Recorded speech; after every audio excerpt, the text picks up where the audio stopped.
The Ruru Jataka. Long ago, in a peaceful forest, lived a golden deer named Ruru. He was wise, kind. One day, Ruru heard a man drowning in a river. Without hesitation, he risked his own life and saved him. Ruru asked for only one thing: please never reveal where I live. The man promised. But when a king offered a reward for finding the golden deer, greed overcame gratitude. The man betrayed Ruru. When the king found Ruru, the deer told the truth. The king was shocked by the man's betrayal. Yet Ruru forgave the man.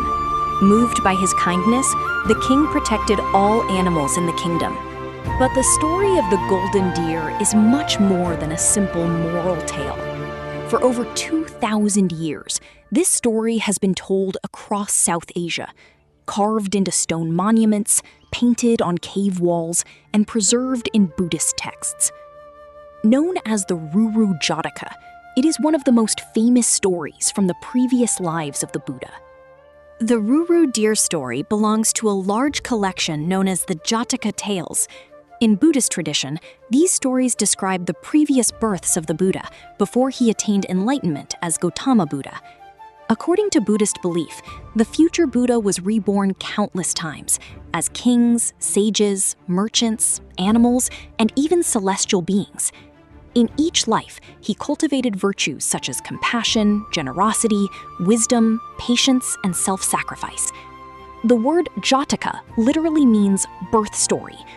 More than 500 Jataka tales survive today, making them one of the largest collections of moral literature in the ancient world. They were not merely entertainment. They served as educational tools, helping ordinary people understand Buddhist ethics through memorable stories. The Ruru deer story appears in the Pali Jataka collection as the Ruru Jataka. In this tale, the Bodhisattva is reborn as a magnificent golden deer, possessing extraordinary wisdom and compassion. Unlike ordinary animals, Ruru can speak and reason. His golden body symbolizes spiritual purity, while his actions demonstrate the Buddhist ideal of compassion toward all living beings. The central conflict of the story is not between good and evil. Instead, it explores two deeply human qualities: gratitude and greed. The rescued man represents the weakness of human nature, while Ruru represents the possibility of rising above anger and revenge. One of the most fascinating aspects of the Ruru Jataka is its appearance in early Buddhist art. Long before Buddhist artists began depicting the Buddha in human form, they represented his previous lives through symbols and narrative scenes. At sites such as Barhut Stupa and Sanchi Stupa, sculptors carved episodes from Jataka stories onto stone railings and gateways.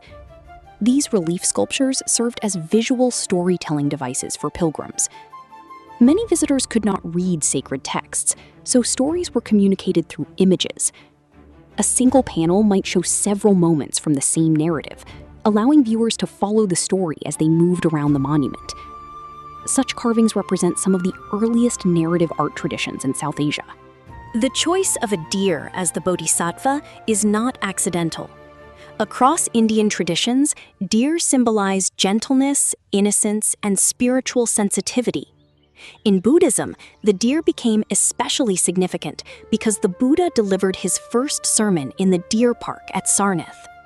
Even today, the famous Dharma chakra symbol is often depicted with two deer flanking the wheel of Dharma. The Ruru deer, therefore, represents more than an animal. It embodies the Buddhist ideal of non-violence and compassion toward all beings. At first glance, the Ruru Jataka appears to teach a simple lesson: be grateful. But the story goes much deeper. The rescued man betrays the very one who saved his life. This reflects a reality found throughout human history. People often forget kindness when tempted by wealth, status, or personal gain. Yet the most remarkable part of the story is not the betrayal. It is Ruru's response. When given the opportunity for revenge, he chooses forgiveness. This transforms the story from a lesson about gratitude into a lesson about moral courage. The king, representing political power, learns from the deer, representing moral wisdom. In this way, the tale suggests that true greatness comes not from authority or strength, but from compassion. Thank you for watching.